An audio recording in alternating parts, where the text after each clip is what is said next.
wabarakatuh. Waalaikumsalam warahmatullahi Waalaikumsalam warahmatullahi wabarakatuh. wabarakatuh. Alhamdulillahilladzi bi ni'matihi wa fadlihi tatimmus shalihat. Asyhadu an la ilaha illallah wahdahu la syarika lahu wa asyhadu anna Muhammadan abduhu wa rasuluhu la nabiyya ba'da. Allahumma salli wa sallim wa karim wa barik ala nabiyyina wa syafi'ina wa maulana wa qudwatina wa imamina Muhammad wa ala alihi wa sahbihi wa man ittaba'ahum bi ihsanin ila yaumiddin, amma ba'd. Sahabatku jamaah Majelis Ulama Indonesia yang dirahmati Allah, Alhamdulillah wa syukurlah. Tidak kata yang utama dan pertama kita ucapkan rasa syukur kita kepada Allah atas semua nikmat. Nikmat yang begitu banyak yang telah Allah curahkan untuk kita. Nikmat yang dari sejak bangun pagi, Alhamdulillah kita dalam keadaan sehat walafiat. Kemudian Allah mampukan kita untuk hadiri majelis ilmu di hari terbaik, yaitu Yaumul Jum'ah, disebut dengan Sayyidul Ayyam, di hari di mana Allah Subhanahu wa taala muliakan hari itu dengan berbagai macam amal soleh kebaikan yang begitu Allah lipat gandakan pahalanya. Ada sunnah-sunnah Nabi yang bisa kita lakukan di hari Jumat ini, dari mulai uh, membaca surat Al-Kahfi, kemudian memperbanyak sholawat, dan juga tentu sedekah di pagi hari menjadi sebuah bagian yang terus kita lakukan istiqamah, dan mudah-mudahan inilah bagian dari yang membuat kita dicintai Allah Subhanahu wa taala. Amal yang disebutkan inna ahbal amal Allah adwamuhu wa in qalla.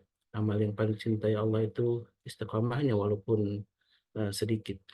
Dan tentu salawat dan salam senantiasa kita curahkan kepada baginda Nabi kita alaihi salatu wassalam, sekeluarganya, para sahabat, dan juga mudah-mudahan kita umatnya yang mudah-mudahan dirindukan oleh Rasulullah, umat yang tidak pernah berjumpa dengan beliau tapi mengimani beliau dan mencintai beliau, dan kelak kita tentu berharap bisa berjumpa dengan beliau dan mendapatkan syafaatul uzma dari beliau. Amin Allahumma amin.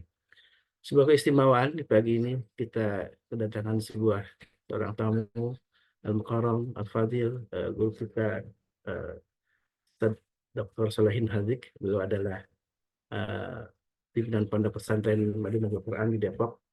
Dan Alhamdulillah, ahlan wa sahlan Ustaz atas kehadirannya dan kebersediaannya untuk menemani kita.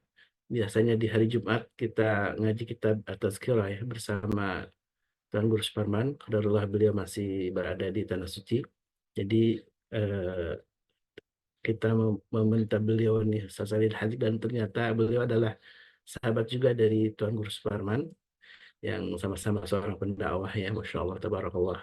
Kita mudah-mudahan kita doakan semua para guru kita, dan wabil khusus Ustaz Salihin ya, eh, selalu Allah istiqamahkan dalam dakwah beliau, karena ini beliau memimpin ratusan santri ya, para penghafal Quran di Depok, dan Insya Allah ya sudah banyak angkatan yang terlahir dari pesantren beliau dan kemudian menjadi para hafidh ya, dan banyak tersebar di mana-mana, dan ada yang kuliah di Malaysia, di Saudi juga gitu ya, di Mesir, dan alhamdulillah mudah-mudahan kalau yang ingin dapat informasi detail ya silahkan langsung kontak beliau ya tentang pesantren Madinatul Quran.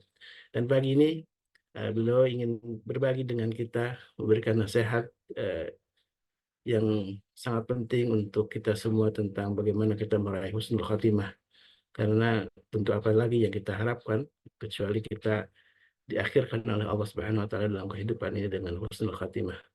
Karena itulah tujuan kita dalam keadaan husnul khatimah, mati dalam keadaan baik, yang tentu Allah akan mudahkan ketika kita mengarungi kehidupan di akhirat. Sesuai dengan apa yang juga sudah dibahas berepisode-episode dengan Tuan Guru tentang bagaimana kehidupan akhirat kita. Nah, kita kembali lagi ke gimana kita mempersiapkan diri kita untuk bisa mengalami kehidupan akhirat lebih baik lagi. Baik, Ustaz Salihin, Masya Allah, Tabarakallah. Bagaimana kabar Ustaz? Alhamdulillah baik Ustaz. Jazakumullah khair. Insyaallah senang sekali ini bisa bergabung dengan orang-orang soleh soleha ini insyaallah. Amin, amin. Masya Allah, Tabarakallah. Dan ini mendadak saja, mohon maaf. Ah, Mudah-mudahan baik. juga ini silaturahmi bukan yang pertama saja. Mudah-mudahan kita sering Amin, amin. berjumpa Insyaallah dalam berkah kajian berkah. ilmu. Masya Allah. Amin, amin. Baik, Ustaz tafadhol masykura untuk memulai kajiannya. Masya Allah, terima kasih Ustaz Khalid, jazakumullah khair kepada jamaah semuanya. Bismillahirrahmanirrahim. Assalamualaikum warahmatullahi wabarakatuh. Waalaikumsalam Waalaikumsalam warahmatullahi warahmatullahi wabarakatuh. wabarakatuh. Alhamdulillah. Alhamdulillahilladzi hadana lil Islam wal iman wal ihsan. Asyhadu an la ilaha illallah wahdahu la syarika lah. Syahadatan narju biha minallahi rahmata wal ghufran. Wa asyhadu anna Muhammadan abduhu wa rasuluh arsalahu bil huda wal furqan. Allahumma salli wa sallim wa barik wa an'im ala sahibil Qur'an sayyidina wa maulana Muhammad wa ala alihi wa ashabihi wa ansarihi wa junudihi wa man ittaba'a sunnatahu alladhina tamassaku bi ashrafil adyan amma ba'du.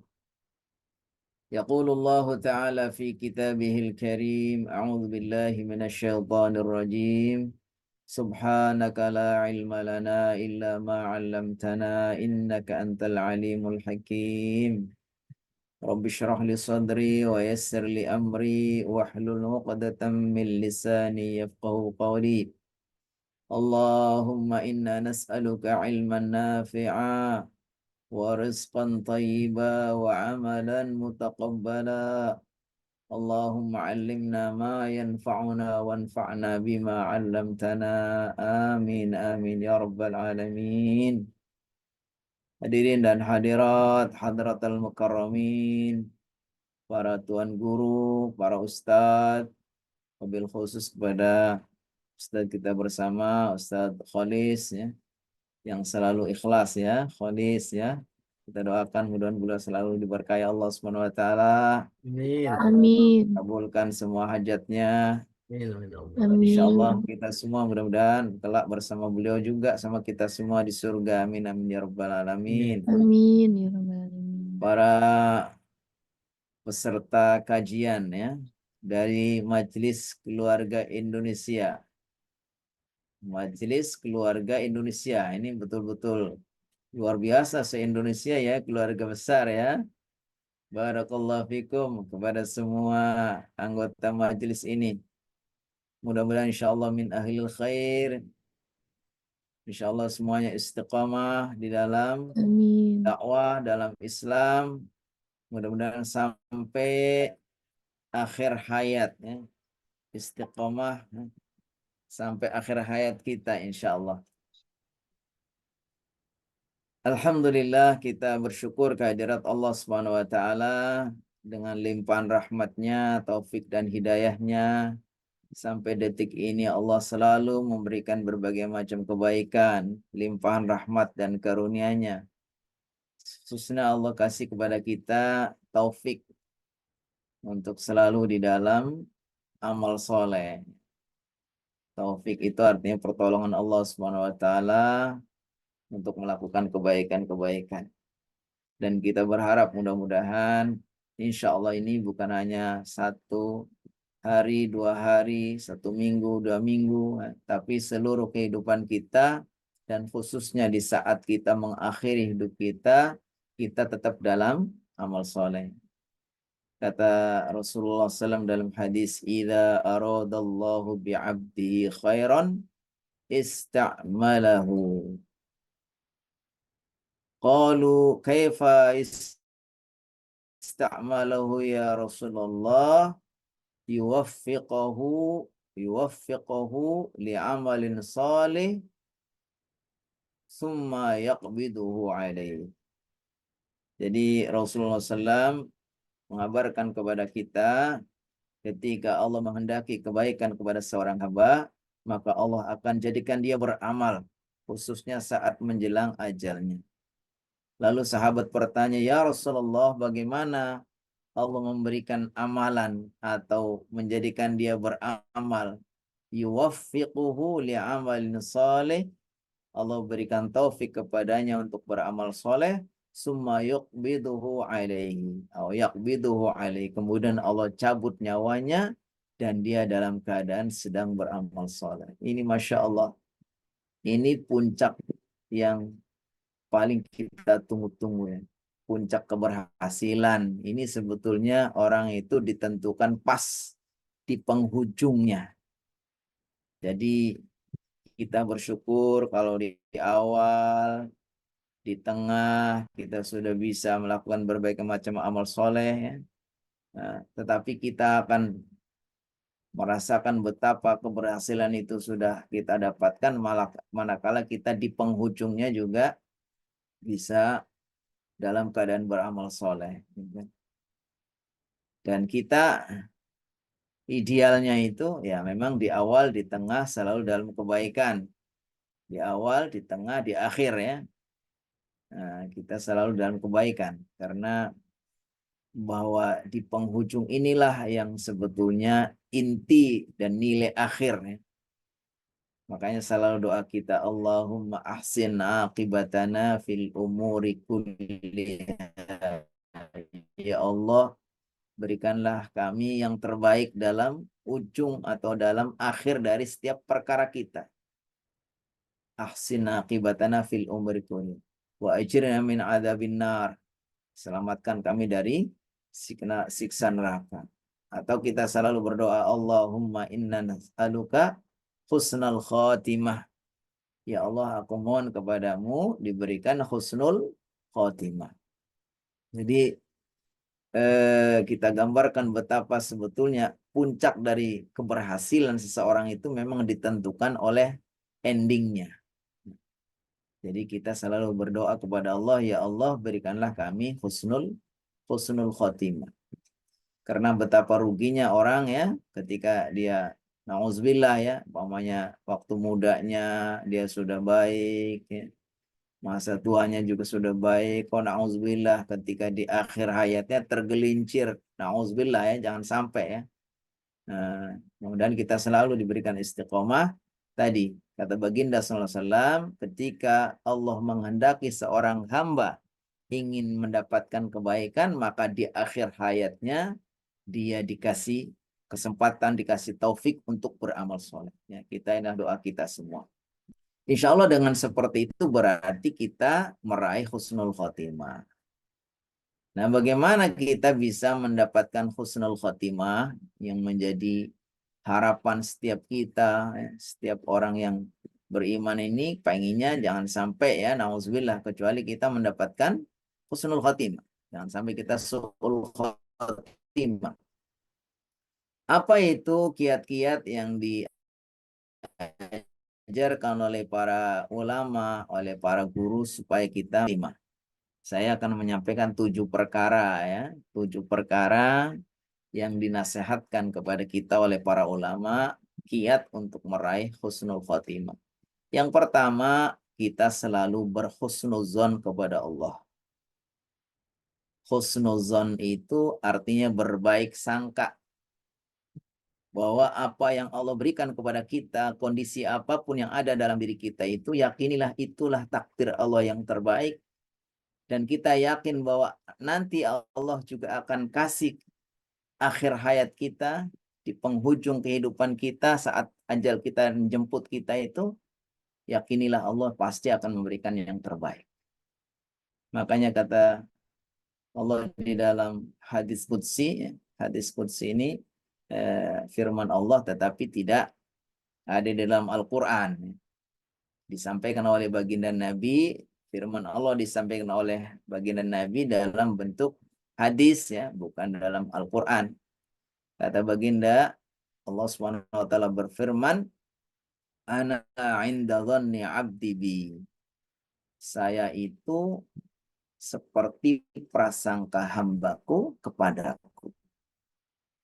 Dalam penjelasan yang lain, indanna khairan falahu wa in syarran falahu. Penjelasannya bahwa saya itu, kata Allah SWT, seperti prasangka hambaku kepadaku. Artinya ketika kita berprasangka baik, maka Allah pasti akan memberikan yang terbaik. Sebagaimana ketika kita berprasangka buruk, maka Allah akan berikan yang buruk pada kita. Makanya salah satu ya syarat untuk supaya kiat kita agar kita mendapatkan husnul khotimah, walaupun mungkin sekarang kita dalam kondisi jauh dari Allah, na'udzubillah, mau bergelimang dengan dosa dan maksiat, mungkin banyak pelanggaran-pelanggaran yang seharusnya kita tinggalkan, tapi kita masih belum mampu berkelimang dengan dosa, tapi kita selalu berhusnuzon, berbaik sangka. Allah akan memberikan yang terbaik untuk kita, khususnya di saat ajal menjemput kita. Ini husnuzon. Jadi jangan sampai kita ini kemudian karena kondisi kita mungkin sekarang ya na'udzubillah ya dalam kondisi mungkin tidak baik, kemudian kita malah justru bersuuzon. Nah, itu malah justru menutup peluang kita untuk mendapatkan husnul khotimah. Jadi pastilah masing-masing kita meyakini Allah yang Maha Penyayang, Allah yang Maha Baik akan selalu memberikan yang terbaik kepada kita. Termasuk juga akan Allah berikan yang terbaik saat ajal kita menjemput. Ya, karena ini yang paling menentukan ya. Semuanya menjadi sia-sia, semuanya menjadi nggak ada artinya. Kalau na'udzubillah pas di akhir hayatnya kita dalam keadaan tidak husnul khotimah, dalam keadaan yang tidak baik ya. Makanya dalam hadis Rasulullah SAW mengingatkan juga, kata baginda, wa innal abda la ya'malu fin nasi min amali ahli jannah wa min ahli nar. Wa innal abda la ya'malu min ahli nar wa huwa min ahli jannah. Kata beliau, wa innamal a'malu bil khawatim. Artinya kata beliau, sungguh ada seorang hamba yang nampaknya kelihatannya dia melakukan amalan-amalan ahli surga, padahal dia akan menjadi ahli neraka. Atau sebaliknya, sungguh seorang hamba kelihatannya seperti melakukan amalan-amalan ahli neraka, padahal dia nanti akan menjadi ahli surga. Kenapa kata beliau? Innamal a'malu bil khawatim. Karena sebetulnya yang menentukan endingnya itulah. Innamal a'malu, sungguhnya amal yang paling menentukan nasib dia itu adalah bil khawatim. Di mana nanti dia mengakhiri sedang apa.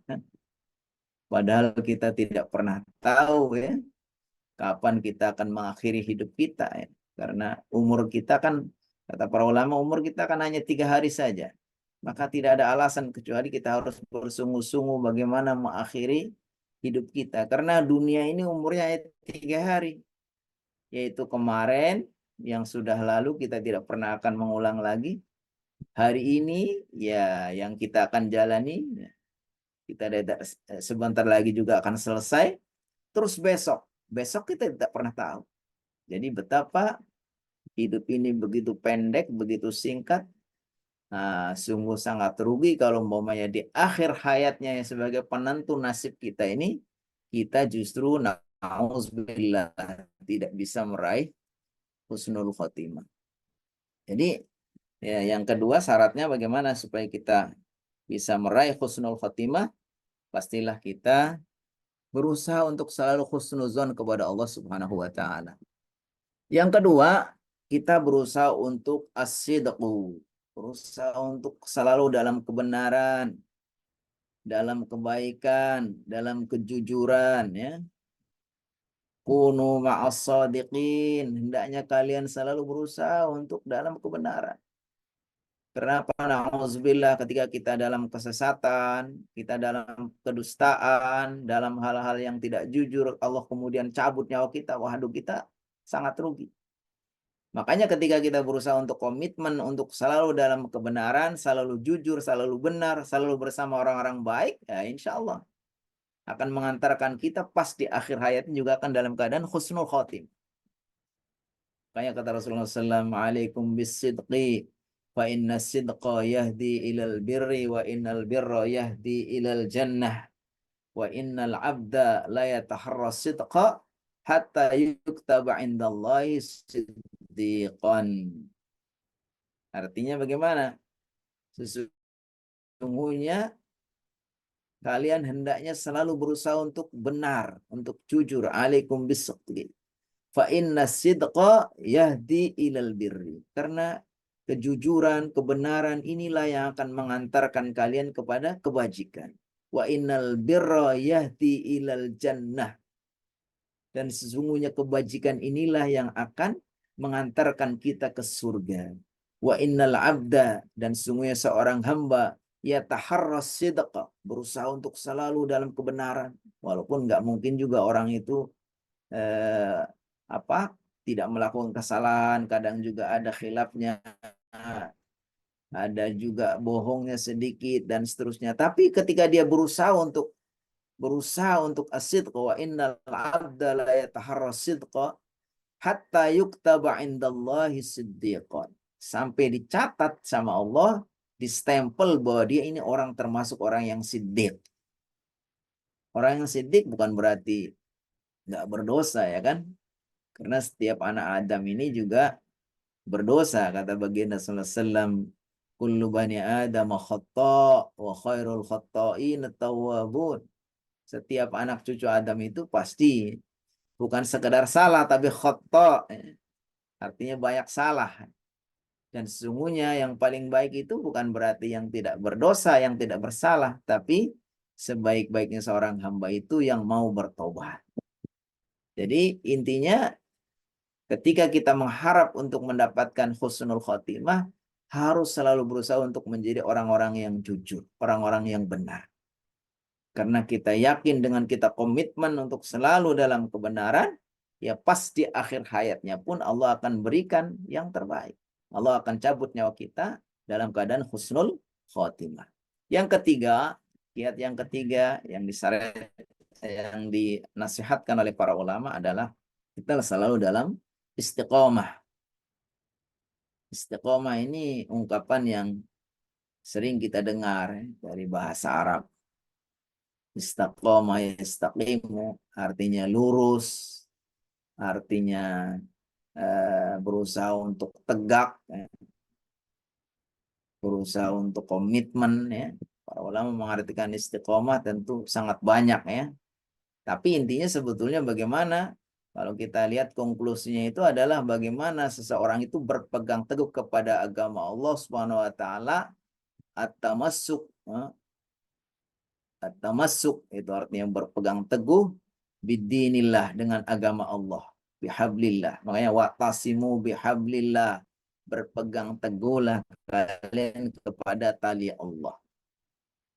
Jadi istiqomah ini ya adalah upaya kita untuk selalu konsisten, komitmen, tegak lurus, mengikuti Al-Quran, As-Sunnah, mengikuti agama yang benar, agama Islam. Inna dina indallahil Islam. Ketika kita berkomitmen untuk selalu mengikuti ajaran baginda sallallahu alaihi wasallam, maka berarti kita sudah istiqomah. Ada seorang sahabat namanya Sofyan bin Abdillah datang kepada Nabi, ya Rasulullah, qulli fil islami qawlan la as'alu ba'dahu abadan, atau kama qalahu sallallahu alaihi wasallam. Seorang sahabat datang kepada baginda, ya Rasulullah, katakanlah, ajarkan kepadaku dalam ajaran Islam ini satu nasihat, berikan pesan aku satu nasihat yang dengan nasihat itu saya tidak butuh lagi nasihat yang lain. Dia kepengin satu ungkapan yang paten, ringkas, padat, singkat, tapi cukup, ya. Ini Sufyan bin Abdillah. Lalu apa kata baginda sallallahu alaihi wasallam? Beliau sangat singkat juga kasih nasihat. Kata beliau, Qul la ilaha illallah summa istaqim. Jadi maksudnya beliau hanya menasehatkan, katakanlah la ilaha illallah. Terus berpegang teguh dengan agama ini, agama tauhid ini, qul la ilaha illallah. Ikuti agama tauhid ini, tsumma istaqim. Kemudian kamu beristiqomahlah. Jadi ketika kita sudah berpegang teguh kepada agama ini, Allah kasih petunjuk kita, Allah jadikan kita sebagai seorang muslim, ya kita terus selalu berusaha untuk bagaimana berusaha untuk setepat-tepat mungkin. Bagaimana supaya kita tepat, dan kemudian setelah tepat kita berpegang teguh, ya kita harus ada upaya. Di antaranya kita selalu menjaga ibadah kita, menjaga termasuk taklim kita. Ya, karena ilmu inilah yang akan membuat kita betul-betul menjadi tepat di dalam beragama. Karena orang beragama itu kan syarat amalnya supaya diterima itu kan harus pertama harus benar, ya. Yang kedua harus ikhlas. Jadi niatnya harus lillah, ya kan? Makanya dikatakan dalam hadis tadi kan, qul la ilaha illallah. Itu harus betul-betul ikhlas, ya kan? Summastaqim. Kemudian berpegang teguh. Kita harus berpegang teguh kepada agama ini ya sesuai yang betul-betul diajarkan oleh baginda SAW, sesuai dengan pemahaman para guru kita, para ulama soleh, ya kan? Makanya syaratnya kita memang harus belajar, ya. Makanya kita senang sekali nih bisa hadir bergabung dengan orang-orang yang berusaha untuk terus memahami agama ini dengan benar, kemudian setelah itu kita berpegang teguh, ya. Jadi kita istiqomah itu artinya bersungguh-sungguh berpegang teguh kepada Allah, kepada agama Allah Subhanahu wa taala sampai akhir hayat kita. Makanya kata Allah Subhanahu wa taala, ya ayyuhalladzina amanu taqullaha haqqa tuqatih wa la tamutunna illa wa antum muslimun. Wahai orang-orang yang beriman, bertakwalah kalian kepada Allah dengan sesungguh-sungguhnya. Wala tamutunna, janganlah sampai kalian itu mati illa wa antum muslimun, kecuali kalian istiqomah dalam Islam ini. Jadi supaya kita istiqomah ya harus selalu kita termasuk kiat untuk supaya kita istiqomah ya harus rajin juga mengkaji kitab Allah, mendengarkan sunnah-sunnah Rasulullah SAW, mengkaji sunnah, mengkaji Quran. Makanya kata Allah Subhanahu wa taala, wa kaifa takfuruna wa antum tutla alaikum ayatullahi wa fikum rasuluh wa may ya'tasim billahi faqad hudiya ila siratim mustaqim. Kata Allah Subhanahu wa taala apa? Jadi bagaimana kalian itu bisa apa? Kufur kepada Allah Subhanahu wa taala sedangkan kalian selalu dibacakan ayat-ayat Allah dan di tengah kalian ada Rasulullah. Maksudnya kita diajarkan kepada kita ayat-ayat Al-Qur'an, kita kaji hadis-hadis. Maka kalau udah seperti itu apa? Ya'tasim billah, berarti kita berpegang teguh kepada Allah. Makanya famay ya'tasim billah, siapa yang berpegang teguh kepada agama Allah ini, faqad hudiya, sungguh dia telah diberikan hidayah ila siratim mustaqim, kepada jalan yang lurus yaitu istiqomah. Nah, jadi kita ketika ingin bermimpi, mengharapkan supaya kita meraih husnul khatimah, pastilah kita selalu istiqomah. Yang keempat, kita selalu berusaha untuk menjaga ketakwaan kita kepada Allah. Ini takwa ini pekerjaan hati. Bagaimana menghadirkan rasa takut kepada Allah Subhanahu wa taala dengan melakukan amal-amal soleh dan meninggalkan larangan-larangan Allah. Makanya pengertian takwa yang umum yang sangat mudah dipahami oleh para jamaah, oleh semua kita apa? Mengamalkan perintah Allah, meninggalkan larangan Allah. Dari kata-kata at-taqwa yakni minal wiqayah, kata para ulama. Al-wiqayah yakni an yaj'ala bainahu wa baina ma yuhdibullahu wiqayatan yaqi. Itu menjadikan antara dirinya dan kemurkaan Allah satu wiqayah, satu pelindung yang akan melindungi dia dari murka Allah. Jadi kata-kata takwa ini dari kata-kata wiqayah artinya perisai, pelindung. Artinya orang yang bertakwa itu melakukan suatu amalan untuk menjadikan penghalang dirinya dari murka Allah. Dengan apa amalan-amalan itu, perisai itu kita buat? Dengan melakukan perintah-perintahnya dan meninggalkan larang-larangannya. Kalau kata Ali bin Abi Thalib, ya, pengertian yang beliau sampaikan. Apa itu at-taqwa? Kata beliau, al-khawfu minal jalil. Itu rasa takut kepada Allah Subhanahu wa taala. Yang kedua, al-amalu bit-tanzil. Itu berusaha untuk mengamalkan Al-Qur'an, Al-Qur'an as-sunnah. Yang kemudian yang ketiga, al-isti'dad li yaumir rahil. bersiap-siap untuk menghadapi hari kematian. Jadi kalau orang takwa ini harus ada 3 unsur ini. Pertama ada rasa takut kepada Allah Subhanahu wa taala. Yang kedua, kemudian dia berusaha untuk mengamalkan agama Allah ini. Al-amalu bitanzil, ya, yaitu mengamalkan apa yang Allah turunkan, yaitu agama ini. Kemudian al-isti'dad liyaumir rahil, berusaha untuk siap-siap untuk menghadapi hari kematian. Kita harus menyiapkan bekal, karena bekal kita untuk mati itu bukan uang, bukan mobil, bukan kekayaan, bukan jabatan, ya kan. Bekal kita menghadap Allah Subhanahu wa taala adalah amal soleh. Oleh karena itu, hendaknya semua yang Allah berikan kepada kita hendaknya bisa bernilai untuk menjadi bekal, ya. Jadi bagaimana kita menyiapkan bekal kita menghadap Allah Subhanahu wa taala. Itulah tandanya kita orang yang cerdas, ya kan.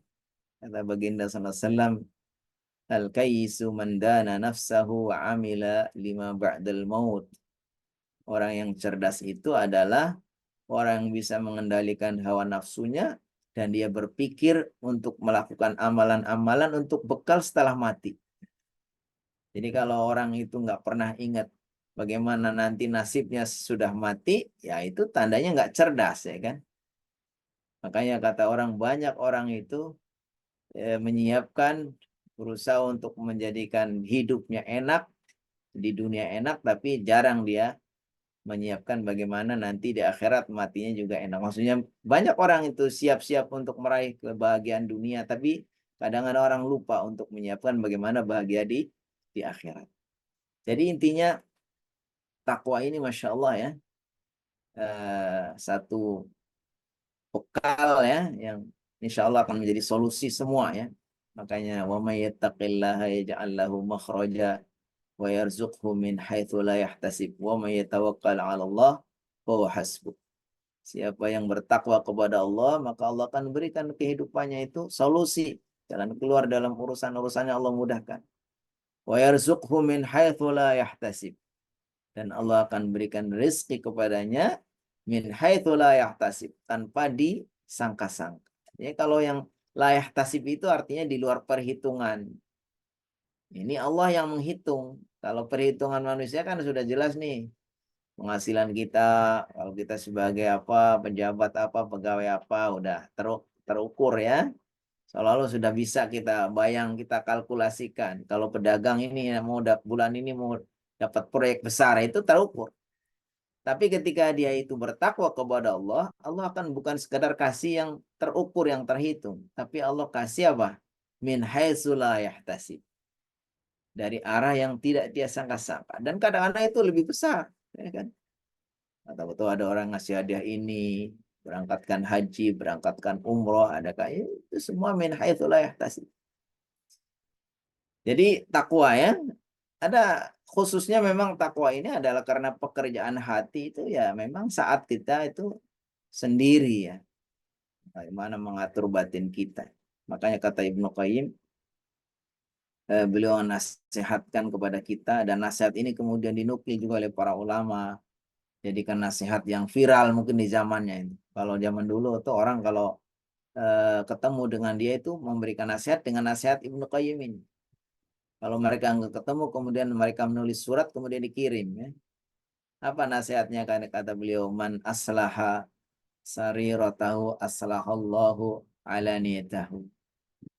Siapa yang memperbaiki batinnya, hatinya, maka Allah akan memperbaiki lahirnya. Artinya ketika kita ini betul-betul menjadi orang yang hatinya lurus, ikhlas, bertakwa, udah garansi dari Allah, kita nggak akan susah, ya kan? Kehidupan kita akan Allah perbaiki. Man aslaha sariratahu aslahallahu alaniyatahu. Ketika kita memperbaiki yang hubungan yang batin kita, ketakwaan kita, keikhlasan kita, kesungguhan kita untuk beribadah kepada Allah, itu otomatis Allah akan perbaiki juga yang sifatnya lahiriah kehidupan kita. Makanya kalau ketika kita merasakan ada komunikasi dengan tetangga, dengan keluarga, kok koneksinya kurang bagus, silaturahmi kurang bagus, ya barangkali kita secara batinnya kita kurang bagus. Karena garansi dari Allah ketika kita bisa memperbaiki batin kita, maka Allah akan menjamin memperbaiki lahiriah kita. Kata beliau, man aslaha bainahu wa bainallah, aslaha ma bainahu wa bainan nas. Siapa yang bisa memperbaiki hubungan dia dengan Allah, maka Allah akan memperbaiki hubungannya dengan sesama. Jadi ketika kita berusaha untuk dekat dengan Allah, takarrub kepada Allah itu betul terdekat, itu otomatis Allah akan berikan kepada kita apa? Kedekatan, kebaikan juga, silaturahimnya kepada sesama, ya kan? Sampai dalam hadis disebutkan ketika Allah itu mencintai seorang hamba, lalu Allah memanggil malaikat Jibril. Wahai Jibril, sungguhnya aku mencintai fulan, maka tolong cintailah dia. Lalu Jibril memanggil para malaikat untuk mencintai fulan itu. Lalu ditulis di baginya al-qabul, diberikan qabul. Jadi ketika orang itu sudah mendapatkan karunia qabul, maka Allah juga mencintai, kemudian orang-orang juga cinta. Makanya kalau kita ngeliat ada beberapa orang yang Masya Allah, sambutannya kepadanya, dikasihkan kepercayaan, kecintaan, mereka itu betul-betul bersungguh-sungguh untuk apa? Mencintai dia, membela dia, membantu dia, barangkali karena dia sudah mendapatkan qabul dari Allah Subhanahu wa taala. Dan dikatakan yang ketiga, nasihat Ibnu Qayyim, kalau kita ingin siapa yang niatnya untuk akhirat, maka Allah Subhanahu wa taala akan cukupkan urusannya di dunia. Jadi perbaiki batinnya agar Allah memperbaiki lahirnya, perbaiki hubungan kita dengan Allah agar Allah juga memperbaiki hubungan kita dengan sesama, dan yang terakhir agar kita luruskan niat kita adalah untuk mencari ridha Allah, untuk mencari akhirat, maka biarlah Allah Subhanahu wa taala akan menjamin urusan dunianya. Yang kelima, kita harus bertaubat nasuha, taubatan nasuha. Salah satu upaya kita untuk mendapatkan husnul khatimah apabila kita selalu dalam keadaan bersungguh-sungguh untuk bertaubat. Karena manusia itu enggak ada yang tidak berdosa, ya kan? Kullu bani Adam khata'. Setiap anak cucu Adam itu banyak salah. Wa khairul khata'in, dan sebaik-baiknya orang yang bersalah itu orang yang mau bertobat, kan? Makanya kata Allah SWT dalam surat At-Tahrim, ya ayyuhalladzina amanu tubu ilallahi taubatan nasuha. Wahai orang-orang beriman. Orang-orang beriman yang dipanggil orang-orang beriman, artinya gitu orang. Tapi Allah masih kasih apa? Perintah untuk bertaubat. Artinya apa? Orang beriman juga banyak dosa. Ya ayyuhalladzina amanu tubu ilallahi taubatan nasuha. Taubatlah kalian kepada Allah dengan taubat yang betul-betul sungguh-sungguh ikhlas, murni. Asa rabbukum ayyukaffira ankum sayyiatikum, agar Allah mengampuni semua dosa-dosa kalian. Wa yudkhilakum jannat, dan Allah masukkan ke dalam surga.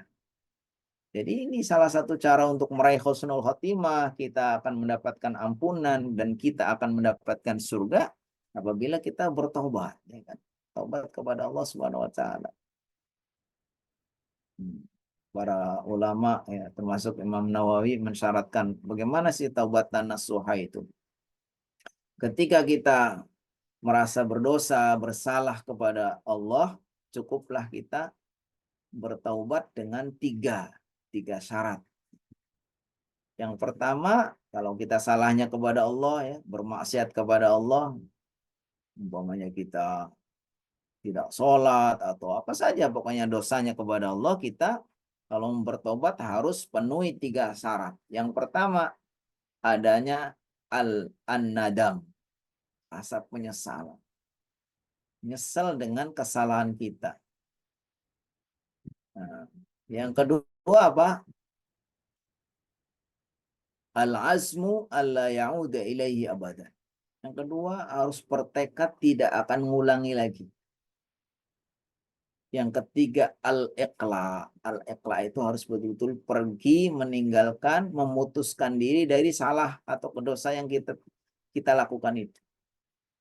Jadi kalau kita kepengen mendapatkan taubatan nasuha itu, pastilah kita hadirkan 3 hal ini. Ada rasa nyesel, ada rasa tekad nggak akan ngulang lagi. Yang ketiga, kita juga harus betul-betul putuskan. Putuskan dalam artian kita harus berusaha untuk menghindari hal-hal yang terkait yang menyebabkan kita bisa terjerumus kepada dosa yang tadi, dosa yang sama. Makanya dulu ketika ada seorang hamba di zaman Bani Israel itu yang begitu bergelimang dosa, sudah membunuh sekian banyak orang, ya, membunuh 99 orang. Ketika dia minta nasihat kepada salah seorang ulama pada zamannya, si ulama ini menjawabnya kurang bijak atau kurang bisa diterima, ya kan? Wah, itu kamu dosanya besar banget. Orang bunuh 1 orang aja udah begitu besar dosanya, kamu sudah membunuh 99 orang, mana bisa akan mendapatkan ampunan. Akhirnya dia merasa putus asa, kecewa, ya. Tanggung. Akhirnya si ulama yang memberi nasihat itu pun akhirnya dijadikan korban yang ke-100-nya. Lalu dia datang lagi kepada ulama yang lain. Ternyata ulama yang lain itu lebih bijak. Dia mengatakan, ya, pintu taubat Allah itu selalu lebih luas, ya.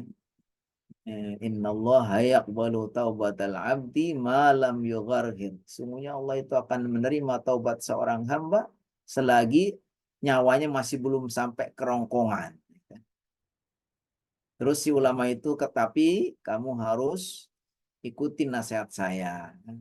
Di samping kamu ada rasa nyesel, kamu berjanji tidak akan ngulang lagi, kamu harus pergi dari daerah itu yang menyebabkan kamu itu berbuat salah berulang-ulang karena kamu itu nggak mau ikhlas, nggak mau pergi dari situ.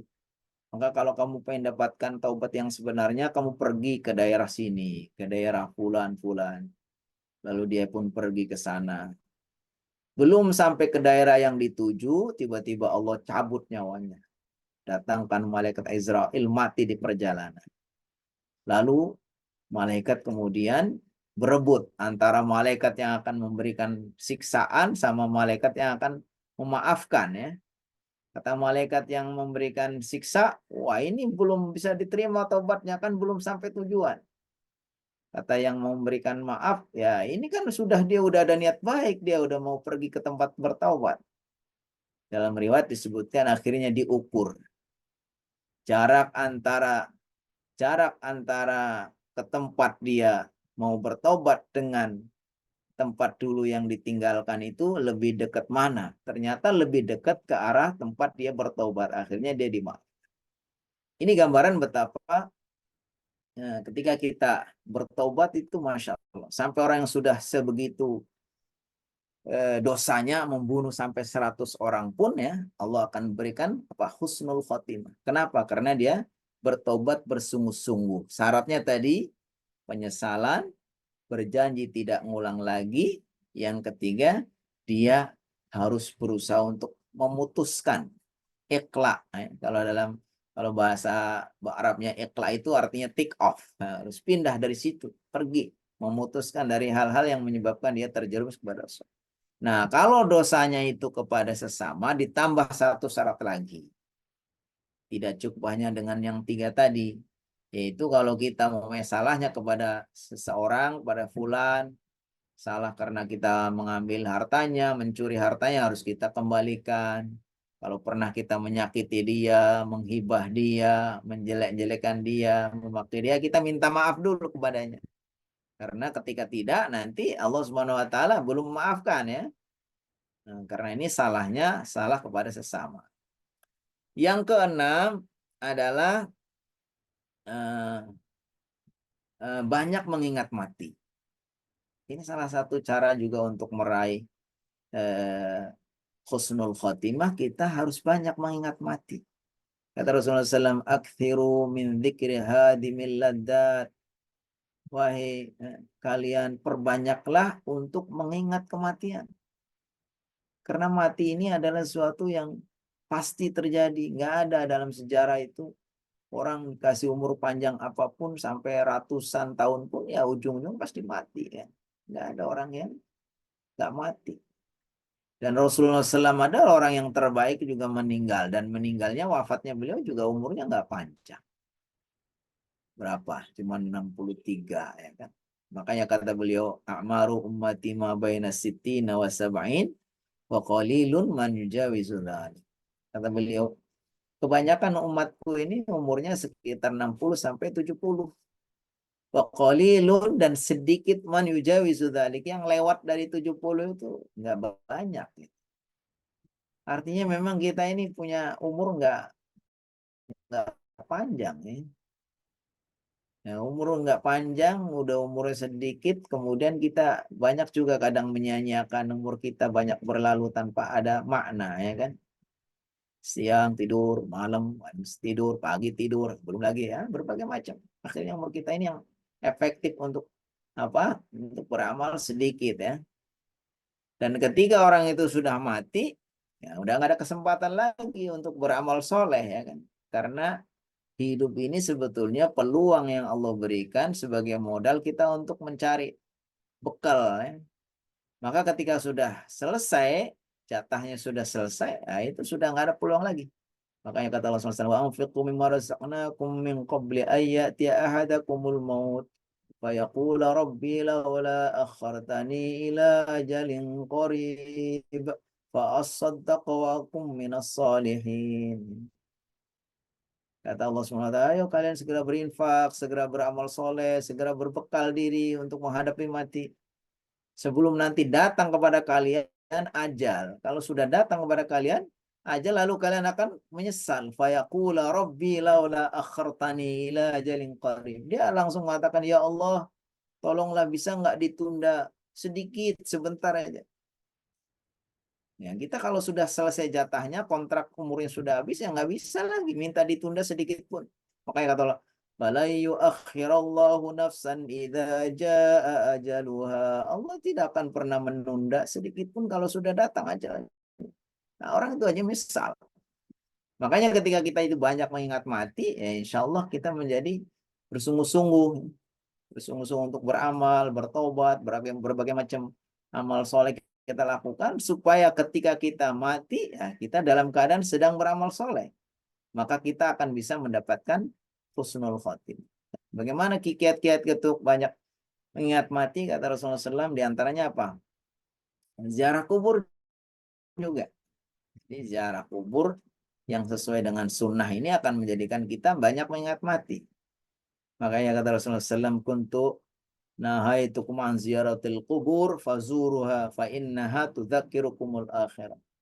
Dulu saya pernah melarang kalian untuk ziarah kubur karena di awal-awal mungkin takut mereka itu belum paham bagaimana cara ziarah, lalu sesat, lalu berdoa kepada kuburnya gitu kan. Tapi ketika beliau sudah melihat para sahabat sudah paham, maka beliau mengatakan silakan ziarah kubur, karena ziarah kubur itu apa? Akan mengingatkan akhirat, akan mengingatkan mati. Makanya kalau kita ziarah kubur itu, pastilah ini, nilai ini jangan sampai kelewat ya kan. Jangan seperti ziarah kuburnya orang yang tidak berilmu, justru dia ziarah kubur malah menjadi terjerumus kepada kesyirikan. Bagaimana ziarah kubur yang tidak terjerumus kepada kesyirikan? Pastilah ada 3 hal. Yang pertama, niatnya untuk apa? Mengikuti sunnah. Kita ziarah kubur itu sedang mengamalkan sunnah. Orang mengamalkan sunnah itu dapat pahala. Itu. Yang kedua, kita ingin berbuat baik kepada diri sendiri. Itu dengan kita ziarah kubur, kita diingatkan. Oh, bahwa kita juga sama nanti nasibnya. Ada saatnya kita akan mati, nyusul dengan mereka. Makanya doa kita kan kalau masuk kubur apa? Kalau kita menyapa ahli kubur. Assalamualaikum daraqam mu'minina antum sabiquna. Wahai ini umat apa? Kalian tinggalnya di situ orang-orang mukmin. Antum sabiquna, kalian semua adalah orang-orang yang mendahului kami. Wa inna bikum lahiqun. Tapi kami juga akan menyusul, ya kan? Terus yang ketiga apa? Niat berbuat baik kepada ahli kubur, mendoakan, bukan minta doa. Bukan minta doa kepada orang yang sudah mati, tapi kita mendoakan mereka. Allahumma firlahu warhamhu. Kalau kita kenal, sebutkan namanya. Kalau enggak kita umum saja Allahumma ighfir li ahlil qubur dan seterusnya. Jadi niatnya mengikuti sunnah, niatnya untuk berbuat baik kepada diri sendiri, untuk mengingatkan diri sendiri akan kematian. Yang ketiga, niatnya mendoakan pada mayit. Yang terakhir, yang ketujuh adalah kita berusaha untuk mendawamkan, melanggengkan amal soleh tadi. Tadi yang dibaca sama Ustadz Khalis ya. Bagaimana kata Allah Subhanahu wa taala, Rasulullah SAW bersabda bahwa Allah ya, Rasulullah SAW bersabda, amalan yang paling Allah cintai itu adalah ahabbul a'mali ilallahi adwamuha wa in qalla. Amalan yang paling Allah cintai itu adalah amalan yang terus menerus, ya kan? Yang terus menerus walaupun sedikit ya. Istiqomah, setiap pekan ada ngaji. Apa yang bisa kita lakukan yang kira istiqomah itu lebih bagus ya daripada kadang-kadang rajin banget banyak habis itu enggak ya. Tapi yang bagus itu kita walaupun sedikit itu istiqomah ya. Dan kata Baginda sallallahu alaihi wasallam bahwa ketika seorang itu nanti di akhir hayatnya Allah kehendaki meninggal dalam keadaan baik, itu nanti di akhirat, di hari kiamat juga Allah akan bangkitkan sebagai orang yang baik ya. Yub'asu kullu 'abdin fil qabri ala ma mata. Setiap orang itu nanti dibangkitkan dari kuburnya itu seperti apa yang dia saat mati. Kalau ketika kita melanggengkan amal soleh lalu kita mati dalam keadaan itu, maka kita matinya husnul khatimah. Innallaha al-karim ajra al-karamata. Sungguhnya Allah Subhanahu wa taala ya sudah menjadikan berlakunya kemuliaan Allah. Man asya ala syai'in mata alaihi. Wa man mata ala syai'in bu'itha alaihi. Sungguhnya orang yang membiasakan dia melakukan satu kebaikan, maka sangat kemungkinan besarnya peluang untuk dia mati dalam keadaan melakukan kebaikan. Man asya ala syai'in mata alaihi. Orang yang biasa melakukan kebaikan, ya boleh jadi. Kenapa ada orang meninggal dalam keadaan bersujud, sedang sholat, sedang ngaji. Ya pokoknya sedang melakukan amal soleh. Kenapa? Karena memang sehari-hari kebiasaan seperti itu. Waman mata ala syai'in bu'itha alaihi. Dan orang yang matinya dalam keadaan melakukan kebaikan, ya nanti di akhirat juga dibangkitkan dalam keadaan melakukan kebaikan. Jadi intinya 7 hal inilah upaya-upaya yang dengannya insya Allah Allah Subhanahu wa taala karuniakan kepada kita meraih husnul khotimah yang merupakan puncak kan dari nilai yang sebenarnya seorang hamba di situ. Penentuan nasibnya itu ada di akhir hayatnya. Allahumma inna nas'aluka husnul khatimah. Ya Allah, aku mohon kepadamu husnul khatimah wa na'udzubika min syarril aqibati wa su'il khatimah. Dan aku berlindung kepada Engkau dari keburukan di penghujung dan dari su'ul khatimah. Terima kasih itu barangkali yang bisa kita sampaikan dalam kajian ini. Saya kembalikan kepada Ustadz Khalis. Mungkin ada yang mau menambahkan atau ada yang menyampaikan sesuatu, falyatafaddal mashkuran. Masya Allah, tabarakallah. Jazakallah khair Ustaz atas nasihat di hari Jumat, hari terbaik ini. Mudah-mudahan 7 poin penting ini menjadi pegangan kita ya. Dan silakan untuk terus diulang ya, di murojaah, karena ini ada rekamannya di YouTube. Sila bisa kembali diulang untuk mengingat kita dan mengingatkan tentang sebuah kematian menjadi hal penting gitu ya. Dan disitulah orang yang cerdas tadi, orang yang selalu mempersiapkan diri bekal untuk akhirat kita. Dan insya Allah mudah-mudahan tadi kajian ini juga punya manfaatnya untuk yang lainnya. Silakan untuk di-share ya. Mudah-mudahan Allah juga menjadi wasilah untuk kita semua kebaikan dengan cara kita terus istiqamah dalam kebaikan. Silakan, masih ada waktu barangkali 10 menit saja untuk tanya jawab. Barangkali ada yang ingin ditanyakan seputar tema husnul khatimah ini. Silakan, ada yang ingin ditanyakan, ingin juga testimoni atau menambahkan juga boleh, silakan. Karena ini tema yang ketika kita selalu berpikir tadi soal husnuzan ini tadi ya. Eh, Tadi karena ada orang yang terlihat amalannya akhirat gitu ya, kemudian Allah wafatkan dalam keadaan su'ul khatimah. Dan tadi ada disebutkan juga dalam sabda Nabi, orang yang terlihat dia melakukan amalan yang akhirat, tapi kemudian diwafatkan dalam keadaan husnul khotimah. Ini kebalikan, ini apa kemudian menjadi kita ya, ini percayaan saya, menjadi khawatir ya dengan amal kita. Jangan-jangan amal-amal kita ini tidak diterima saja. Nah ini gimana cara menyeimbangkannya saja. Terus kan sempat ada juga pertanyaan, apa kalau memang sudah ditentukan nasib kita untuk apa beramal gitu ya. Baik, terima kasih. Mungkin ini mewakili semua ya yang bertanya. Jadi pertama, kenapa mesti kita tidak ada garansi ya bahwa ketika orang itu beramal baik otomatis dia akan husnul khatimah, atau sebaliknya ketika orang itu melakukan dosa kemudian tidak ada peluang lagi untuk mendapatkan husnul khatimah. Nah, ya tentu ini ada hikmahnya, ini supaya menjadi ujian bagi kita. Pertama, bagi mereka yang sudah melakukan amal baik supaya jangan hurur, jangan sombong juga, karena boleh jadi ya Allah Subhanahu wa taala ya kemudian kita tergoda ya. Lalu Allah berikan kita ujian sampai kita akhirnya tidak lulus ujian menjadi su'ul khotimah, atau sebaliknya orang-orang yang sedang melakukan kejahatan atau yang dia terjerumus kepada kejahatan juga supaya ada apa? Supaya ada harapan. Ini jadi niatnya itu memang ada pelajaran, ada hikmah di balik itu. Jadi nggak ada otomatis garansi. Kalau udah ada garansi kan orang jadi nilai hikmahnya hilang. Orang udah ayem aja gitu, merasa udah soleh, dosa, udah hari Jumat setiap hari ikut ngaji, Jumat ikut ngaji, setiap hari sholat 5 waktu. Kemudian akhirnya kita ada gurur ya. Jangan sampai seperti itu.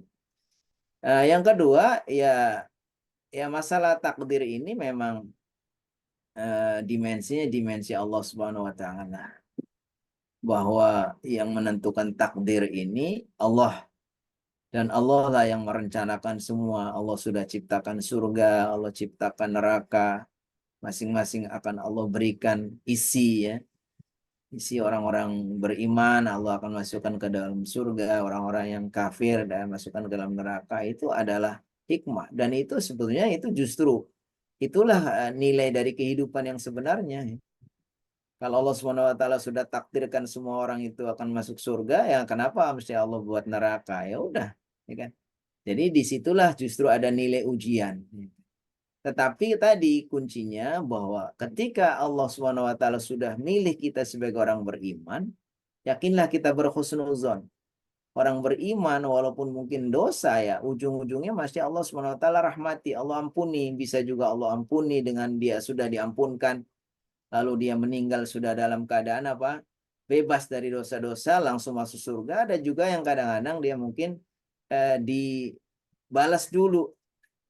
Allah berkehendak supaya dia itu mampirkan neraka dulu, tapi akhirnya dia akan diampuni sama Allah Subhanahu wa taala. Tapi yakinlah bahwa ya ketika Allah sudah berikan kita keimanan, ya kita akan menjadi orang yang beruntung. Dan itulah kunci untuk meraih husnul khotimah adalah apa? Husnuzan kepada Allah Subhanahu wa taala. Selalu berpikir positif ya dengan apa takdir ya. Sampai ada seorang ulama mengatakan andai kata ini kita apa takdir Allah itu kita tahu ya, takdir Allah itu kita tahu, maka kita nggak perlu ada lagi orang yang apa khawatir, karena semua ternyata yang apa Allah takdirkan kepada kita itu semua adalah kebaikan-kebaikan. Kita kadang-kadang suka a priori, suka ini ya. Ketika diuji ini mendapat musibah ini kita langsung kadang kecewa. Padahal itu Allah sedang memberikan yang terbaik. Kadang-kadang kita kepengen harapkan ini belum terkabul, ini belum terkabul. Kita jangan berpikir bahwa itu buruk bagi kita. Itu yang terbaik. Jadi insya Allah itu masalah takdir ini ya masalah yang memang para ulama sendiri juga tidak membahas itu ya. Para ulama itu kebanyakan menghindari membahas takdir karena takdir itu adalah sirrun min asrarillah, rahasia dari Allah. Tapi intinya kita harus beriman kepada takdir baik dan buruknya. Tapi bagi kita orang mukmin, yakinlah bahwa semua takdir untuk orang-orang beriman itu adalah takdir baik. Jadi insya Allah ya, kita semua Allah akan berikan yang terbaik. Ustaz, ini ada pertanyaan dari Bu Dina. Silakan Bunda Dina. Ya, silakan. Ya, Assalamualaikum Ustadz. Waalaikumsalam. Waalaikumsalam. Ustadz Afan ini mau tanya, biasanya kan kalau orang-orang yang solih gitu, ulama yang memang solih gitu ya, beliau-beliau itu kadang tuh tahu gitu kapan beliau akan wafat gitu. Dan jelang-jelang wafat itu biasanya ada entah pesan, entah ada apa ya yang beliau persiapkan gitu, yang pas saat beliau nggak ada baru kita sadar gitu pas yang ditinggalkan gitu. Nah, apakah itu juga salah satu tanda husnul khotimah, Ustaz? Itu yang pertama. Yang kedua, terkait istiqomah terhadap amalan gitu ya. Misalkan kalau perempuan aja, kalau dia cukup jadi istri yang solih, dia sholat 5 waktu sama puasa, dia bebas milih surga manapun gitu, kasarnya seperti itu. Nah, dalam seiring kehidupan kan kadang kita yang namanya iman kan naik dan turun gitu. Nah, kadang istiqomah itu pun akan menjadi tantangan tersendiri gitu. Nah, dari berbagai amalan yang ada gitu, kadang kita memang memilih salah satu atau salah dua atau salah tiga amalan yang memang kita selalu dawamkan, amalan yang selalu kita lakukan gitu. Nah, kalau dari sekian amalan yang kita lakukan gitu kan pastinya kan apapun yang mendekatkan dengan sunnah Rasul itu kan yang Allah sayangi gitu. Nah, kalau kita hanya mungkin memilih hanya salah satu, misalkan let's say kalau yang tiap MKI lakukan pagi itu setengah pagi, dah satu itu aja gitu yang selalu kita lakukan, tapi perbuatan kita tuh masih masih entah itu untuk terhadap manusia lain, terhadap orang lain gitu, kadang masih suka mengecewakan gitu. Nah, apakah hal-hal seperti itu akan menghambat kita nantinya juga gitu, saat kita nanti di yaumul akhir gitu. Seperti itu Ustaz. Nuhun. Baik, saya Ya, silakan. terima kasih ya. Apakah ketika orang itu mengetahui atau kita kira dia mengetahui saat-saat datang ajalnya itu, ya secara umum tidak ada orang yang tahu kapan ya datangnya ajal itu kan. Jadi itu termasuk perkara yang gaib ya. Perkara yang gaib itu ada 5 disebutkan dalam akhir surat Luqman itu kan, bahwa kita ini tidak tahu mada taksibu ghada wa fi ayyi ardin wa ma tadri bi ayyi ardin tamut. Kita tidak tahu ajal kita kapan datang, kemudian dan kita tahu akan di mana kita akan mengakhiri hidup kita. Itu memang rahasia dari rahasia Allah Subhanahu wa taala, termasuk perkara-perkara yang gaib. Tapi mungkin untuk kekasih-kekasih Allah, Allah kasih firasat ya. Firasat-firasat ini mungkin dia sendiri juga tidak sadar, tapi justru orang lain yang tahu gitu kan. Kalau saya dulu memahami ini, biasanya kalau orang mau di akhir hayatnya itu suka tinggal tersna itu. Dia melakukan sesuatu yang dengan sesuatu itu kemudian orang menjadi apa ya, terkenang dia akan ya, ini bagian dari firasat. Makanya kata Rasulullah SAW, ittaqu firasatal mu'min fa innahu yanzuru bi nurillah. Kamu hati-hatilah kepada firasat orang mukmin karena dia itu melihat dari atau melihat dengan cahaya Allah. Artinya ini bagian dari rahmat Allah Subhanahu wa taala yang dikatakan ketika orang itu orang beriman, orang soleh itu sampai dikatakan kalau dia Allah itu dikatakan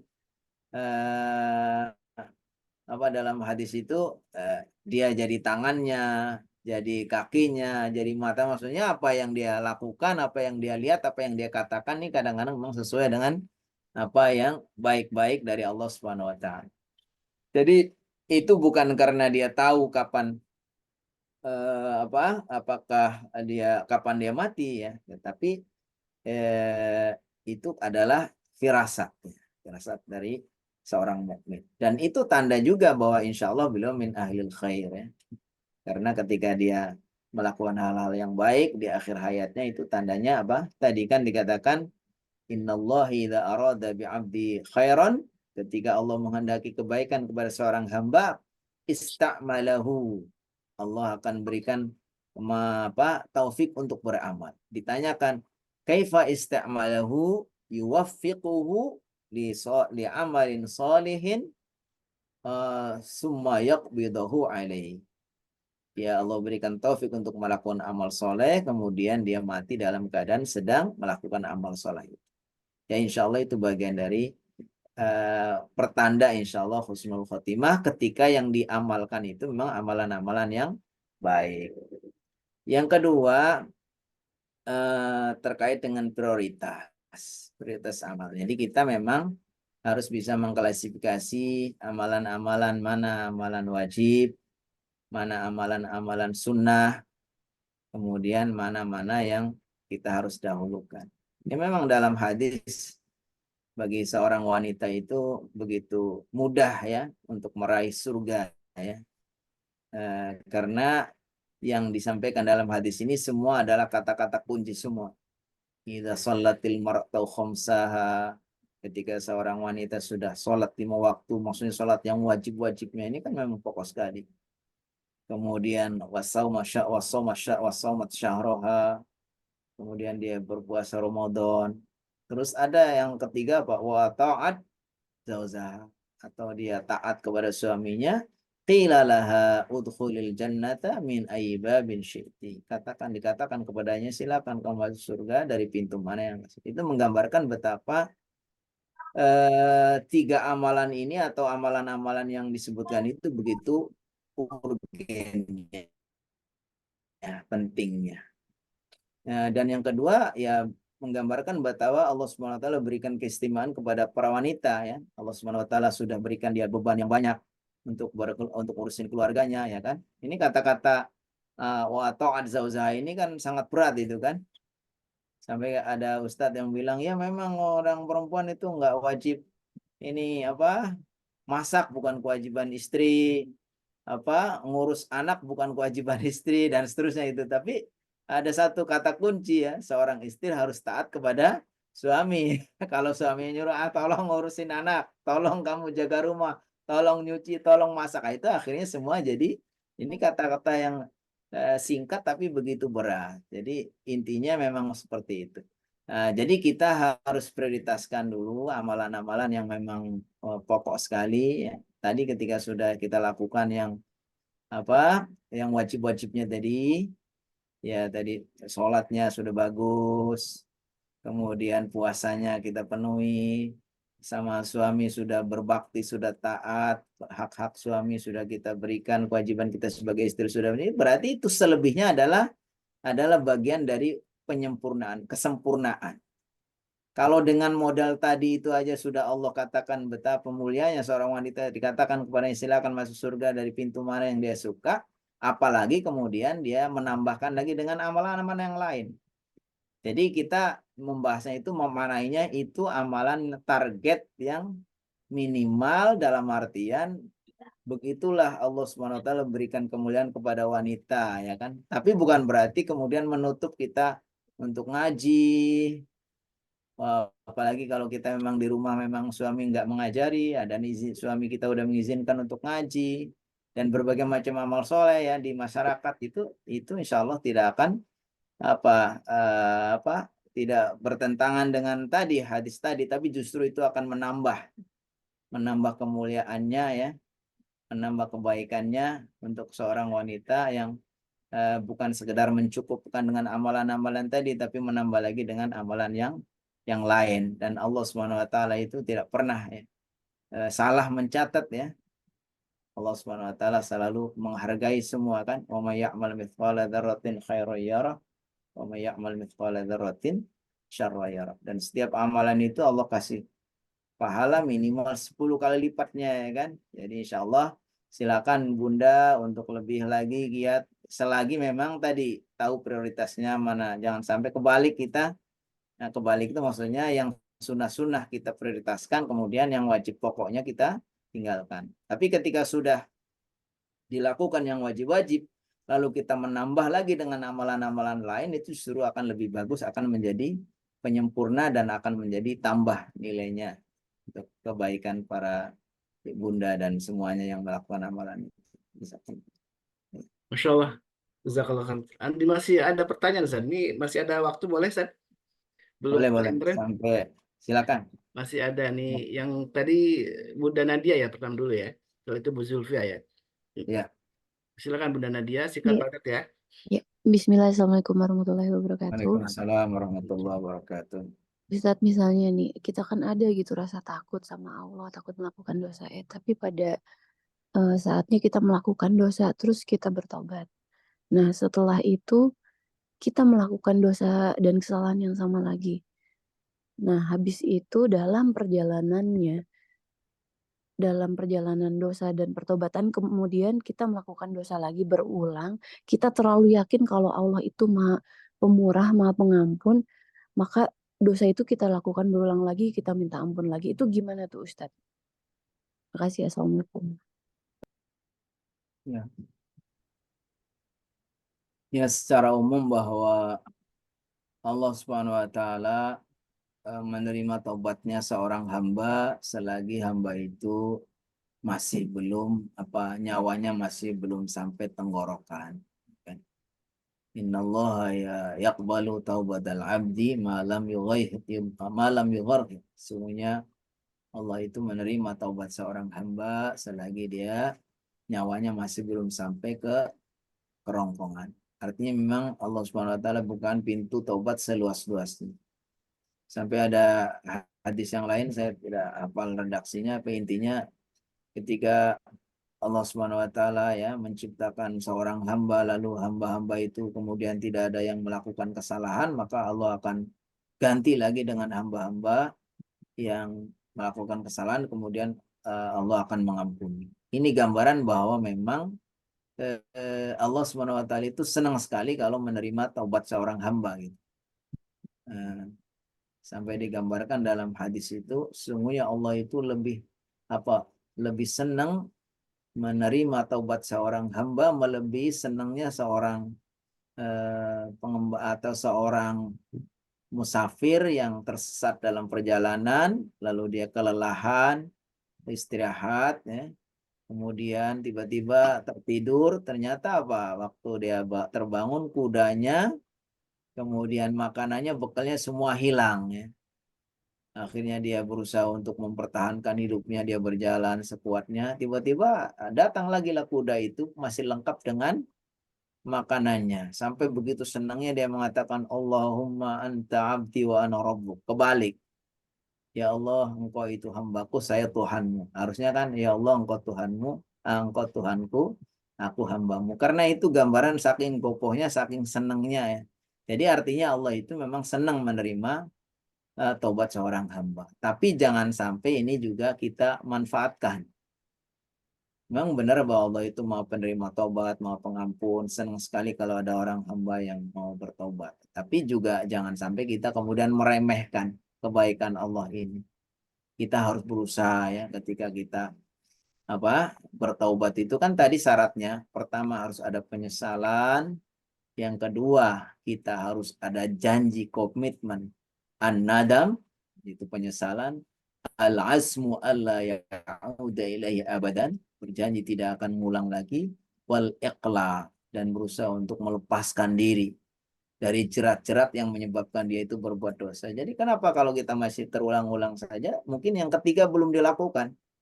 Tadi sudah ada penyesalan, sudah ada tekad nggak ngulang lagi, sudah. Tapi kita yang ketiga nggak mau ikhlas.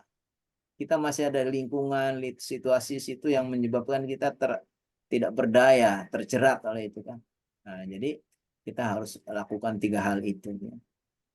Tetapi kesimpulannya ya, ketika kita sudah berusaha ya, berusaha untuk sungguh-sungguh, Allah tetap aja akan menerima taubat seorang hamba selagi dia berusaha untuk bertobat dengan sungguh-sungguh sampai nanti nyawanya di kerongkongan. Beda kalau sudah kayak Firaun ya, udah tenggelam di laut, sudah tinggal matinya baru dia bertobat, itu udah nggak diterima. Jadi begitu ya Mbak, ya usahakan ya kalau siapapun ya ini, kalau kita kan bertanya bukan untuk diri sendiri ya, siapapun ya itu tadi. Kita tahu bahwa kita para hamba lemah, banyak melakukan dosa, tetapi Allah sangat suka kalau ada seorang hamba datang mau bertobat kepada Allah Subhanahu wa taala. Ya. Pertanyaan terakhir ya, Bu Zulfia, silakan Bu Zulfia. Ya.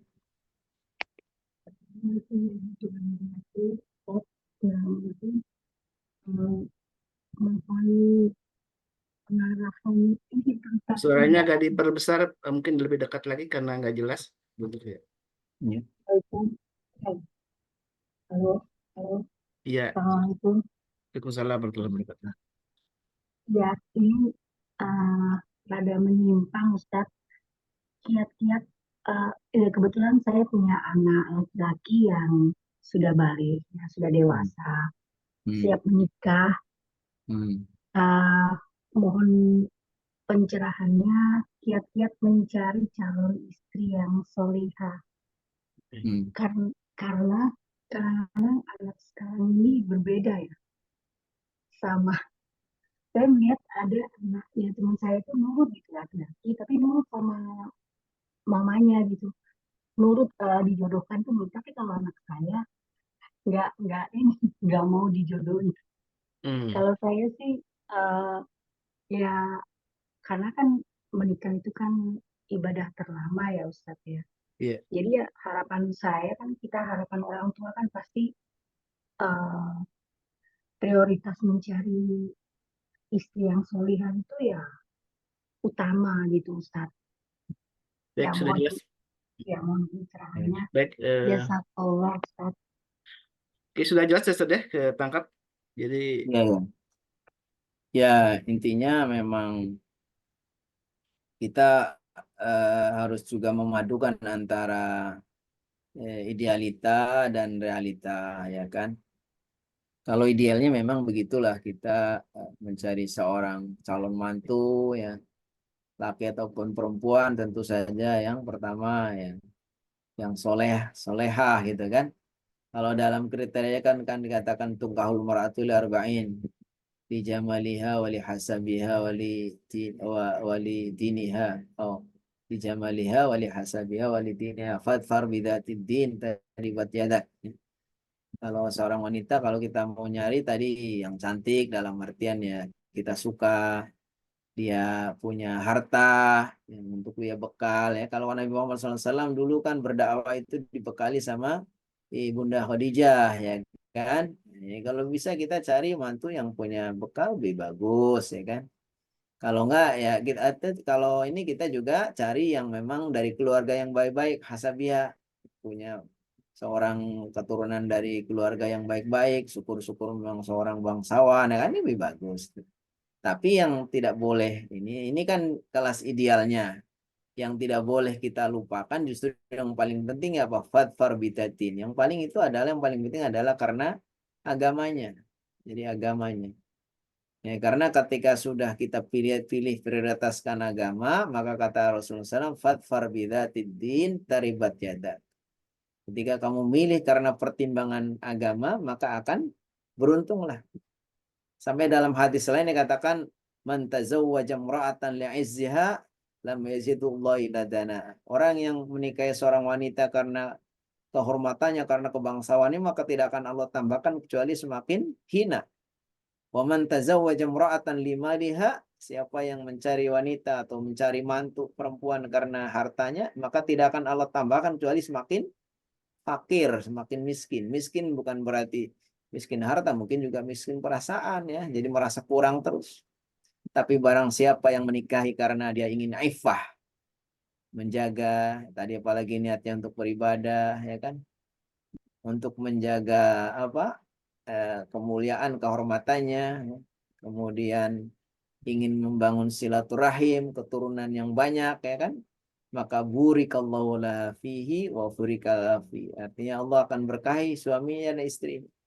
Jadi itu yang paling prioritaskan adalah kita harus prioritaskan pastilah orang yang agamanya baik. Tetapi juga unsur yang lain tadi, unsur dia cantik dalam artian dia suka juga penting. Dari keluarga yang baik-baik juga harus itu. Mungkin kalau harta ada ya alhamdulillah. Jadi kita dalam Islam ini sebetulnya ada yang kelas idealnya, ada yang ada yang harus minimal standarnya. Tapi ketika kita di dunia yang sekarang ini memang ya bukan zaman kayak dulu lagi ya, anak-anak kita yang biasanya memilih, dialah yang menentukan, ya justru kita harus bekali anak kita. Kalau kita tidak bisa menentukan pilihan kita, ngelamar, kita mencarikan jodoh untuk diri kita, maka anak kita harus kita berikan pemahaman bahwa nak, kamu itu kalau mau nikah perhatikan ini ya. Tadi gimana, makanya anak ini kita juga perlu dibekali dengan pendidikan agama yang bagus, pendidikan bagaimana membangun keluarga yang bagus, itu kan. Makanya kan dikatakan dalam hadis ya, ma'syarus sabab man istata'a minkum alba falyatazawwaj. Wahai para pemuda, siapa yang sudah punya kemampuan kalian, maka hendaknya menikah. Karena nikah ini aghaddu lil basar wa ahsanul farj. Dia akan lebih bisa menjaga kemaluan dan akan bisa menundukkan pandangan, ya kan. Kalau belum bisa, maka falyasum fa'alai bisawm. Kalau nggak bisa ya tahan dulu ya. Jadi artinya nahan ini maksudnya kita dituntut untuk punya bekal secara lahiriah, memang punya modalnya, secara batinnya kita punya ilmunya. Jadi anak-anak kita harus kita bekali. Kalau anak kita tidak mau dipilihkan, kita lamarkan, ya kita kasih kepercayaan ke dia, kita bekalin aja nih prinsip-prinsipnya, nak kamu silakan nyari calon, silakan mana, tapi kalau bisa mama pesen nih 1, 2, 3 apa gitu ya kan, untuk kebahagiaan kamu, bukan untuk mama, untuk semuanya gitu. Karena orang-orang beriman itu berkeluarga itu ya bukan hanya di dunia saja, bukan hanya ibadah terpanjang saja dalam artian setelah itu, tapi ibadah di dunia mengantarkan sampai ke akhirat. Walladzina amanu wattaba'atuhum dzurriyyatuhum biimanin alhaqna bihim dzurriyyatahum. Orang-orang beriman itu nanti akan disusulkan ya. Orang-orang beriman dan anak cucunya akan disusulkan, akan mereka bersatu di surga. Yaitu ketika kita bangun dalam rumah tangga itu dengan memilih pasangan yang pas ya, yang menjadikan dia itu komitmen di dalam beribadah kepada Allah Subhanahu wa taala. Ya, Baik, alhamdulillah, masyaallah, jazakallah Ustaz. Dan Bu Zulfia ajak anaknya untuk ngaji juga ya di MKI. Mudah-mudahan dengan terus ngaji dan terbuka wawasan tentang tadi kriteria-kriteria apa yang disebutkan tadi oleh Ustaz Solihin, betapa pentingnya kriteria itu dan agama menjadi satu faktor utama saja dalam memilihkan jodoh untuk anak kita. Baik, alhamdulillah wasyukurlah. Mudah-mudahan ini bagian dari upaya kita untuk menjadi lebih baik lagi dan menjadi bermanfaat untuk kita dan keluarga kita. Dan tentu kami ucapkan jazakumullah khair atas ilmu dan nasihatnya. Mudah-mudahan amin. Nasihat ini tidak hanya cukup dalam kajian ini, tapi juga dibawa sampai terus amin kita pegang dan mudah-mudahan kita bisa mengamalkannya. Ada 7 hal penting tadi yang tentu menjadi cara untuk bisa meraih husnul khatimah. Dan silakan untuk nge-share ke jamaah yang lain yang mungkin belum sempat hadir di majlis ini di hari ini. Dan ini menjadi amal jariah kita karena mengajak orang lain kepada kebaikan. Dan jangan lupakan di pagi hari ini tadi sebutkan amal yang terus mudawamah ya, walaupun sedikit, itu salah satunya sedekah di hari Jumat, apalagi menjadi hari terbaik kita mudah-mudahan, dan Allah kabulkan semua doa-doa kita. Dan kami ucapkan juga jazakumullah khairan atas semua infak, sedekah, dukungan para jamaah terhadap kami dari Majelis Keluarga Indonesia. Mudah-mudahan kami juga istiqomah dalam kebaikan untuk terus menyelenggarakan kajian-kajian ilmu. Alhamdulillah saat ini tiap pagi selalu ada, dari mulai hari Senin sampai selama sepekan 7 hari kita ada satu kajian setiap pagi, dan bahkan di malam hari dibimbing oleh Tuan Guru Suparman Fajar, ada tadabbur Quran dan tadarus Quran, dan juga ada sekolah ayah bunda bersama Ustaz Dodi Al-Jambari. Masya Allah, ini sebenarnya menu lengkap kajian setiap pagi dan malam saja. Mudah-mudahan ini bukan yang terakhir saja, kita bisa mengundang dari Ustaz Solehin untuk hadir bersama kita kemudian menasihati kita. Baik jamaah yang bukan Allah, mari ada informasi juga. Insya Allah besok kita akan ada kajian bersama Ustadz Ihsan Tanjung. Temanya tentang sangat aktual ya, tentang tema bagaimana kita terus istiqomah untuk mendukung perjuangan rakyat Palestina ya, untuk meraih kemerdekaannya juga. Ini adalah bagian dari kita untuk mengembalikan Masjidil Aqsa terhadap umat Islam. Baik, tunggu kabarnya. Insya Allah akan kita share segera di grup ya. Baik, mari kita tutup dengan doa kafaratul majlis. Subhanakallahumma wa Subhanakallahumma wa bihamdika, bihamdika asyhadu asyhadu an an la la ilaha illa ilaha anta, illa astaghfiruka anta wa astaghfiruka atubu wa atubu ilaik. ilaik. Assalamualaikum warahmatullahi wabarakatuh. Waalaikumsalam warahmatullahi wabarakatuh.